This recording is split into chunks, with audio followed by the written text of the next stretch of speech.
Hello and welcome to the Engerati studio here at Lisbon Investor Days, and we've been having some great conversations around the SEEF platform and so on, but now I'd like to invite Sebastian Waldburg, who's joined us here. He's the managing partner for SI Capital. And Sebastian, first off, welcome. Thanks for taking the time to be here. And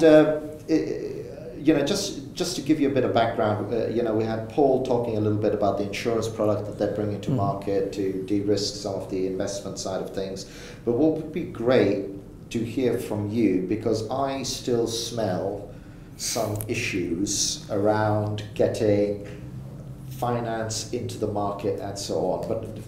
But can you give us a little bit of and let's stay a bit local, because you were talking a little bit about the Spanish market and the Portuguese market. Can you just give us a bit of a backstory and let's dive into that? Yeah, I think so within energy efficiency and its relationship to renewable energy, I think is very important. So particularly when we look at it from a regulatory perspective and what has happened in Spain over the last 5 to 6 years around regulation, that has very seriously impaired investor confidence into this sector in a wider sense.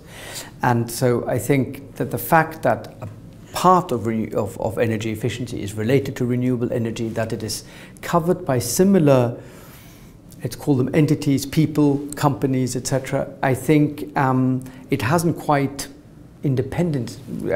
independent of renewable energy from a sort of investor angle, and so investors look at it with a similar distrust initially, at least. So there's still, in your mind, not enough of a break or abstraction between energy efficiency and renewables, that the two are actually different things, because they actually do work together, don't they? Absolutely. I mean, so they do join at some point. So, but how does that abstraction need to happen for energy efficiency then? I think it's a lot about regulation. So renewable energy is a heavily regulated sector, and it has a feed-in tariffs, etc. Whereas energy efficiency is based on a commercial proposition. And I think that's what really has to be brought across to investors, that this is a standalone commercial solution which makes sense without any regulatory support. So what you're saying is, in a way, it could be a better product, because a lot of analysts and investors, and certainly on our network, we've long argued that we need to remove subsidies, and feed-in tariffs and subsidies at the end of the day, you just call them something different, from that renewable market, because the economics need to stand up in their own right. Are you saying that this market is closer to standing on its own 2 feet in economic terms than renewables maybe ever was? You look at the Energiewende, that wouldn't have happened without feed-in tariffs. Absolutely. Right? Yeah. No, I would agree with that. I think it's been absolutely key for the renewables market to take off, to have subsidies in whatever shape or form. And I think we are slowly getting there in many countries to move away from that. Energy efficiency for me is different, because energy efficiency really finances itself via the savings, and that of course depends on the length of the project. So some of the projects are challenged because of the length, and I'm sure we'll come to some other challenges, but to stay with this particular point, I think I would really look at energy efficiency as something which has to be perceived from an investor perspective as a commercially viable option which finances itself. And we will come to cost of capital, I imagine, in a minute as well, but I think that's the sort of backdrop under which energy efficiency has to be perceived from investors. And then under that backdrop, if I can stress test another idea with you, because one of the investors, an asset fund actually said, look, we need to see 10-year horizons. When I hear about, and I kind of hate the phrase, but it's relevant, the low-hanging fruit, it's like, I'm going to oversimplify this for effect, go and buy a load of LEDs and you're done, right?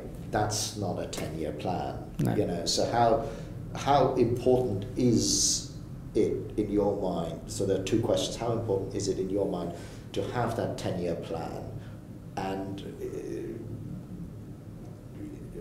this other thing, which is just a thing we do, is is actually a different subject. Yeah. Because it feels like the two are being lumped together, and they're not really.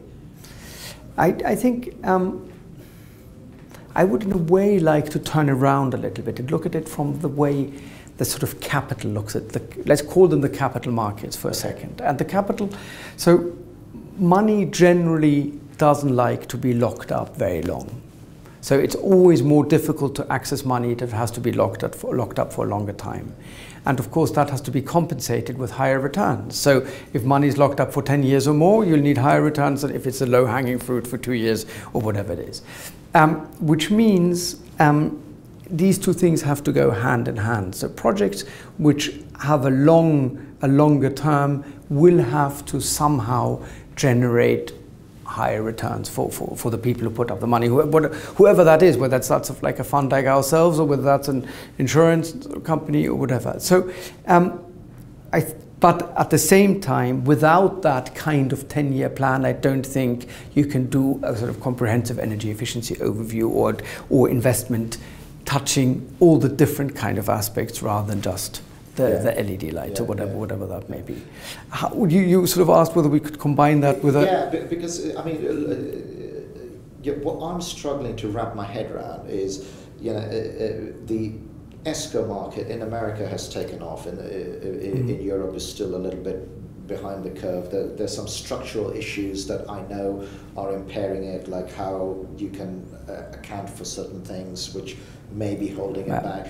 But I think I always feel like a lot of those things, when they're said, they're more excuses rather than reasons as to why things aren't being brought to bear. And what would be quite nice for me to tease out from, in your position, being what you do, what are you looking for in this market? Because it seems to me that you aren't going to invest in something, even if you take the normal play. You have VCs who take it to a certain area, and then you've got private equity maybe who do the 10-year thing, right? But you need both, and you need to be able to look at a 10-year horizon, otherwise the model is fundamentally flawed. I agree. I think it actually fits into a sort of wider discussion in the private equity sector at the moment about what should be the sort of right kind of term for money. I think I think we'll have to differentiate a little bit between the sort of what you said, VC investing in, let's call it the technology, and then the sort of rollout of technology into the different projects or the large scale sort of projects all across industries and buildings, etc., etc. And I think investors will have to be educated. I think investors, particularly institutional investors, understand long-term money. And so I think it's really about finding the right balance between that term and what I said earlier, the return that requires. So if you ask me concretely, what do we need for a project to work? I think, and this depends a lot on where you get your money from, but I would argue that projects have to be generate returns between 8 and 12% to be able to get funding over that lifetime. That may come down over time when banks starting to play. At the moment, most of that money is sort of equity money, and that will require that kind of return. Once leverage comes into that, we may be able to bring that down to 6-7-ish%, something like that. And in the energy efficiency market, and again, I almost feel like energy efficiency is the wrong word because it's so broad. I agree. It's so broad. You don't know where you're playing. Are you talking about demand side response? Are you talking about in building and so on? But anyway, let's stay with it for the moment. Let's not confuse people further. But do you think that there is a sustainable 8 to 12% return in this market? Because I sometimes look at things with a lot of common sense and a straightforward approach. Once you've done all the big bang things, it's all incremental. So you might get 8 or 10% upfront for 2 or 3 years, but after that it becomes incremental. Or am I simplifying it too much? I think that's probably right. I think there's a big difference between, let's call them first projects. So we're still at the beginning of this market. Right. There's obviously things are happening, but we're still at the beginning of this. So I think at the moment, it will be easier to finance the projects which deliver those kind of returns. And as more and more experience is gathered and this becomes more mainstream, the returns can come down. So for example, if you look at renewable energy and you talk to a German institutional investor today, they will have an asset allocation for renewables, which 10 years ago, of course, they didn't have. Yes. And 8 years ago, they required that to be 10 to 12%, and now they do that at 4, 5, 6%. So because of the comfort level. Exactly. Right. It's about experience, comfort level, and volume of money having gone into these kind of projects, which then brings down, of course, that's also competition of money, which brings down the returns, etc. But I think where we are today, these kind of numbers is what is required to get the market off the ground. Okay, so can I now ask you to maybe look forward a little bit? And let's imagine for a second, because you're clearly in the space, and there must be things that you're looking at. I mean, otherwise, why would you be here? Where you're like going, well, actually, okay, here is the here and now reality. So yeah. I can see projects which are going to get my 8 to 10 to 12. But when you look forward, where do you think is the most exciting area for this ESCO market within Europe? I mean, where should it focus its energy on, if you're going to think long term for a second? I think for me there are two main areas, maybe three. The third one I don't know that well. So I would say one area is what I would still call distributed generation, and you said it at the beginning, so that's very related to renewables, but it is distributed generation.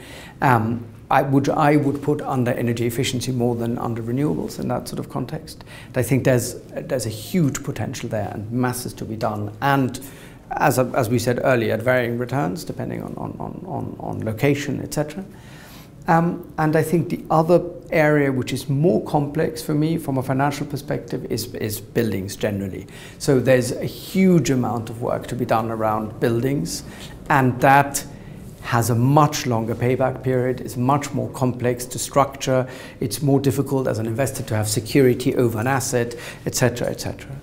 The third area, which I know less well, is things related around transport, and I think that's in a way always is being considered a little bit aside from energy efficiency mainstream, but I think it's another very important area. And in that building side of things, I mean, let me just ask you this question as we're coming to the end of it, and it is one of my hypotheses, is that I feel that there is a sleeping giant in this energy efficiency thing, where you've got the building and construction giants like the Arabs of this world, the commercial developers, and we've started to see nuggets of these conversations happening. There was a story coming out of Canada where a developer was building a whole street as a commercial complex, but one of their USPs to the tenants was, we're completely energy independent. You know, do you think that is also potentially a whole different game changer into this energy efficiency market? Because suddenly the buildings guys are generating, supplying, consuming, and storing, all in the same place. I think that's really interesting, because it's actually the overlap of the two things I said. Yes. This is actually distributed generation in and around buildings, and I think that's definitely where the future will go, and I think we will see a lot more of that. When I talked about building earlier, I meant actually, I should have said retrofitting existing buildings rather than rolling out new developments. So I totally agree with you that new developments, of course, is key. And I think that's, again, where we come back to the beginning, regulation is going to be key. So regulation demanding certain energy efficiency standards will push this forward it could push this forward in a significant way. And is that demand for energy efficiency standards, is that driving what is happening here in Portugal? Because there seems to be a lot of, I mean, I would imagine we're here in Portugal for a reason, right? Yeah. That there's a good vibe here. We know about the renewables. I mean, that's the whole Iberian Peninsula. But do you feel that they've got the regulation right to sort of kickstart the market here, or is there just a few tiny things that, if I could make you in charge of regulation tomorrow and you wouldn't have to go through a long, lengthy process, what would you change? I think I'm not an expert on the Portuguese market. So what I would say is, as far as I understand, one of the things which is missing particularly is the net metering. So people, if you have decentralized renewable generation, you feed in, you consume what you can, but you can't feed in the rest. Or let's call it that way, it's prohibitively expensive. And so I would argue that there's some regulatory gap in that area, but I'm not familiar with the details of regulation in Portugal either. Fine, well, let's leave it at that. There's plenty of things for us to think about, and Sebastian, thank you very much for joining us. It's been a pleasure talking to you, and thank you as well for watching.